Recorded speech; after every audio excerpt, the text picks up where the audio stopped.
Hello everybody, hope you're all doing fantastically well. It's Connor here. We're back here with another One Leeds video. Please make sure you are slapping a like on the video. I hope you're enjoying all of the content that's flying out on the channel. Merry Christmas as well. Can you believe it's 3 days away? Absolutely nuts. We're back here discussing the 3 things that if they go perfectly to plan, Leeds will win the game against Ipswich this weekend. Before we start, everybody, make sure you're checking out the Patreon account. We had a Generation Leeds episode just here on the Patreon. We also had myself and Brownie yesterday doing a big bumper preview. We've also had the debrief this week. It's been absolutely chaotic when it's come to content. Chaotic content, I should say. But let's get into the 3 things right now. So the first thing that needs to go right, everybody, in my personal opinion, is Elan Melee. Now, let me get into this before you switch off and say, oh, Connor's having to go at Elan Melee again. It's genuinely not that. This needs to be perfect this weekend. Now, stats don't have feelings, stats don't have agendas, and that is why I backed myself up with a couple of these today. But let me just put this to you, everybody.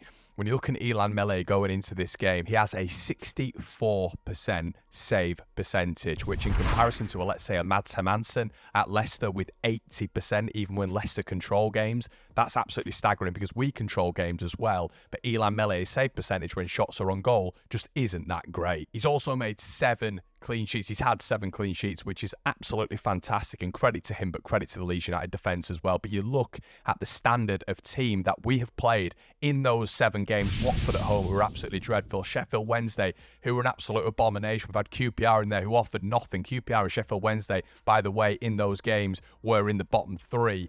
He's not had much to save, really, or come up against. In those games, everybody, combined, in 7 clean sheet games, there have been 15 shots on target in 7 games. That's it. That is it. That basically insinuates that Leeds United have been completely dominant in the game, which have resulted in the opposition not having really any shots on goal. But the whole point of this conversation, everybody, straight away, is Elan Melee has to be better consistently for Leeds United. And in this game in particular, where Ipswich have more shots on goal than any other side in the Championship and get more on target than any other side in the Championship and have the highest expected goals in the Championship next to Leicester, Melee will be a busy boy, and Melee has to make the correct decisions here. Now, another thing to look at in particular for this game, everybody, is going to be Dan James. I thoroughly believe that Dan James can hurt Ipswich in this game, and the reason behind that is because I think Ipswich are going to press forward as a unit. I think they're going to come at Leeds in terms of a real McKenna press and a McKenna out of possession team who work the opposition hard. They work in packs, they work in units to get the ball back.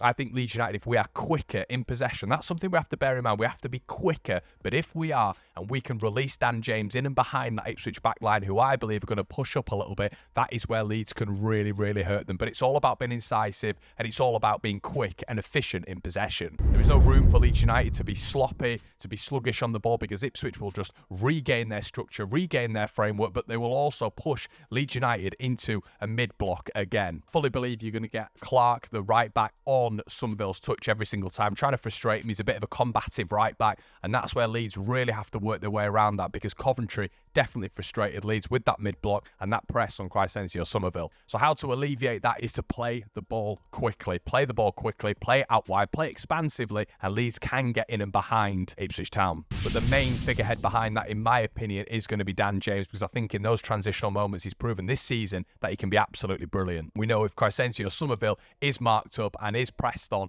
then Dan James is going to have to take that mantle. And finally, everybody, a lot of this is on the Daniel Farke selection. The team selection is huge against Ipswich Town. We know what's going to be beneficial for Leeds, but what can he really do? What can he really do? For me, he doesn't trust the substitutes. He doesn't trust Gruev. I don't think he fully trusts Patrick Bamford. How can you with his record at this moment in time? Luke Ayling, who's been in and out of the squad, is he an option for Leeds? I don't think he is. Liam Cooper, do we need him with the 2 centre-backs we've got? No. So is he an option? No. Jaden Anthony's not even been in the squad last week, which would lead you to think that potentially there is a sort of insinuation that he could be going back to Bournemouth. It'll be interesting to see the squad selection, see if he's even in it at the weekend, because if he's not, we know what's happening. And does he actually have, aside from Willian Yonto, credible options on the bench? I would argue no. The profiles for Leeds aren't really there. We're going to suffer in this game when it comes to a lot of our weaknesses, which are the profiles that don't work in this system. You know, Farke before has had Lewis, he's had Aarons, he's had players within those roles who have been consistent and efficient as well. He doesn't have that right now with Leeds. It's chopping and changing. There's injuries here, there and everywhere, and we don't have fully fledged fullbacks in their right positions. We don't have a central attacking midfielder. We don't have a proper striker that can even combat Rutter and Pro, or even a proper striker in general. Daniel Farke has to be absolutely on the money with what he believes he can get out of this squad at the weekend. Should Nonso come in? I personally think he should for Joel Perot. I think that's a good option. I think he could then slot Somerville into the number 10. I think that'd work perfectly. I think his ingenuity, his balance in that number 10 would be absolutely perfect for Leeds. I think it'd really, really work nicely. Nonso on the wing. It's being unpredictable again, and at this moment in time, Leeds are very, very predictable to set up against, because you know how they're going to set up. I know how they're going to set up.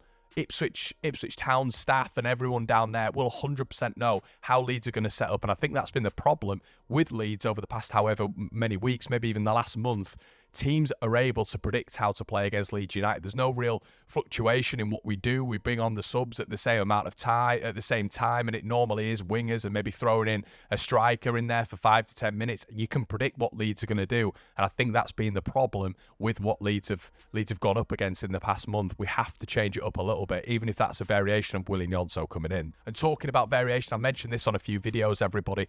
Ipswich right now are so interesting when you're looking at statistics. Leif Davis has created 62 chances this season, only behind Gabi Sara, 62 from left back. So they are not afraid whatsoever to be hampering down those wings and delivering balls into the box. And that's obviously evidenced by Leif Davis having 9 assists from left back. What's more interesting as well is Ipswich Town, don't get me wrong, they like to play out from the back, but also when it comes to keeping possession, they're not that bothered, and that's backed up by their average possession per 90 minutes, which is just in the top 10. And the reason I mention that, everybody, is because Ipswich will vary how they play. It's not just about playing out from the back. You'll get the centre-backs trying to switch the ball. You'll get the goalkeeper trying to switch the ball. And Ipswich are not scared of going route one. For a side who we expect to dominate possession, Ipswich are 10th when it comes to long balls. Now, sitting right down at the bottom are Leeds United, 24th when it comes to actually attempting to make accurate long balls. But Leeds United, when they do try and make long balls, they're actually at 45%. So they're good at doing it. It'd be nice to do it a little bit more so there's more variation in how we play. But overall, I do think it's a good opportunity for Leeds this weekend. I think they're going to come at us. It's going to leave more space, and we need that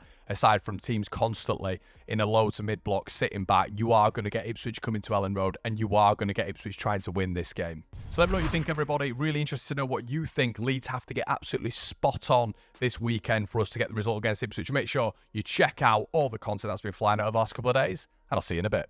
Cheers.